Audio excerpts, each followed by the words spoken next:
Afternoon, folks. I'm Dave Canterbury with Self-Reliance Outfitters in the Pathfinder School, back down here at the Pathfinder Outdoor Classroom. What I thought we'd do today is I continuously get questions on videos about the clothing that I'm wearing. And being that it's wintertime now and the temperature dropping down into the single digits, wind chill factors, right down there in the 0 to below 0 range a lot of times, I thought maybe I would go over some winter clothing with you guys that I wear most every day on the trap line in some way, shape, or form. We'll talk about that a little bit too, because I have multiples of some of this gear. So I'm not always wearing exactly the same thing, but it's really the same combination of brands. So let's kind of talk about that a little bit. Some of the stuff there's no brand for because it was made for me and things like that, but you can find this stuff if you look hard enough. So let's kind of start from the outside and work our way in, right? And we'll talk about top layers first, because bottom layers really consist of whatever boots I'm wearing with some type of a insole in those boots that's made out of alpaca wool, and then darn tough socks, and whatever boot it is. Sometimes I wear muck boots depending on the weather and what I'm going to be doing, and sometimes I wear a pair of guide boots from Danner in the wintertime that have insulation in them. Depends on how cold it is, depends on what I'm doing, whether I'm around water, those type of things. And then pants, I just wear Carhartt canvas pants most of the time out here in the wintertime, and underneath those, minus 33 degrees expedition weight wool.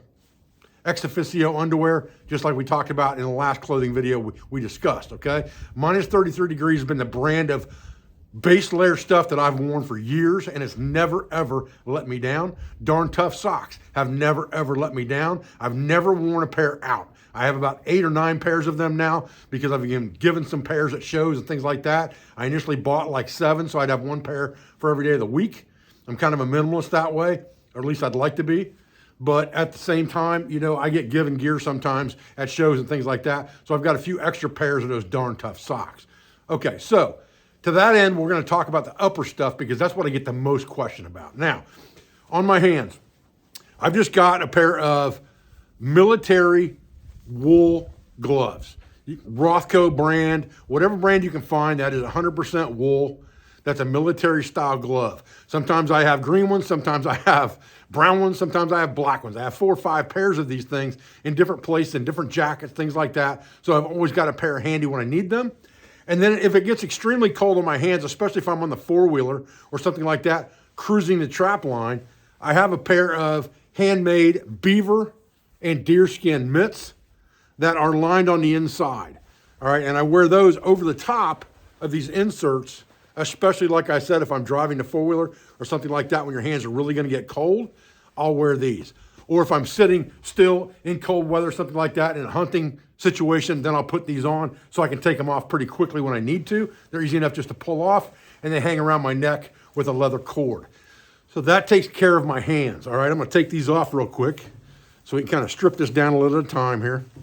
I'll go ahead and pull these off for the moment from around my neck, lay them up here on a table. Now, I get asked about these outer jackets quite a bit, okay? These are from Lester River Bushcraft. Lester River Bushcraft. You can go to his website. He's got them in different colors. I have this one that's kind of a blanket style jacket. I have a gray one, and I have an OD green one.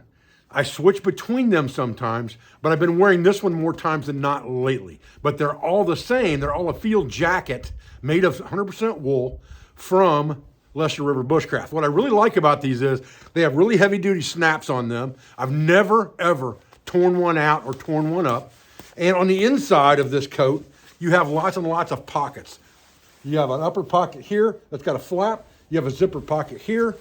Same thing on the other side. You have an upper pocket and a zipper pocket. So you can put a lot of things in these. And you also have outer pockets out here that you can put your hands in. And inside those pockets are loops to clip mittens and things like that too, so you don't lose them. So there's a lot of thought that goes into these jackets. And again, they're handmade one at a time. They're made in America. They are expensive. There's no question about it, but they are significantly less expensive than a lot of brands on the market today. All right. So if you want to support a small business guy, I've known the guy at Lester River. I've known Jason for probably 15 years. We've been friends, and he's always done me right, and his gear has never, ever let me down. So, all right, to that end, we'll strip this off real quick. And that takes us to the next layer, or the insulation layer. All right. The insulation layer is a Whoopee hoodie or a Whoopee jacket by a company called Perseverance Survival. Again, I have about 3 of these. I have the black one, I have a woodland camo one, and I have a tiger stripe one. So I switch them in and out depending on what I'm wearing. I wear different ones different times. The black one is the one I usually wear and keep under this jacket, and it just goes on the same hanger, okay? So there's that. And then I have a wool scarf, and again, just 100% military style scarf, 100% wool. We've talked about this in a recent video on how to wear these scarves and how to use these scarves different ways. I have one of them with me almost all the time, especially in really, really cold weather like today. On my head, this is a bomber hat or trapper hat. It's made from leather with real sheepskin lining. It's got flaps on it you can drop down if you need to around your ears. And the thing has never let me down. I love it. I wear it almost all the time in cold weather and have been for years. And again, never done me wrong. Never wore one out. Not worried about it, okay? Now, underneath the Whoopee liner, minus 33 degrees, expedition weight base layer.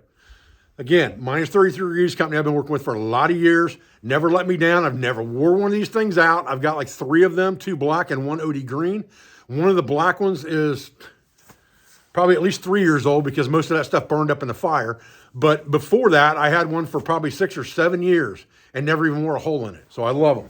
Underneath that, I just have a t-shirt that is also minus 33 degrees wool. So I've got a t-shirt on its wool. I've got a base layer on this wool. I've got an insulation layer that's made out of this Whoopee material that's got some batting in it, so it gives you kind of a puffy coat and gives you a loose layer. And then on top of that goes the Lester River wool. Now, if it is doing something nasty like raining, wool does have a lot of good properties, but if it's a downpour of cold rain, wool's gonna eventually get wet. So generally over top of this, I would wear something else. And that could be as easy as like a Helicon poncho. It could be some cheap poncho I've got laying around off Amazon. It could be something like an oilcloth poncho because I do wear those once in a while as well. Again, depending on what I'm doing, depending on how long I'm gonna be there. I have oilcloth ponchos as well. And then I also have things like the Belmont blanket, which are fairly lightweight. You can throw them in a pack basket pretty easy, and you can wear that over top of everything.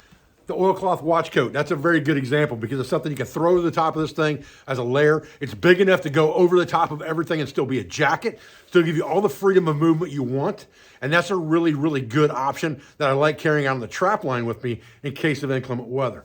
So anyway, that gives you a quick down and dirty of the clothing I'm wearing and who makes it. So I'm gonna put some links down in the description box. Minus 33 degrees you can buy on Amazon. I'll put some Amazon links down there probably to my Amazon store.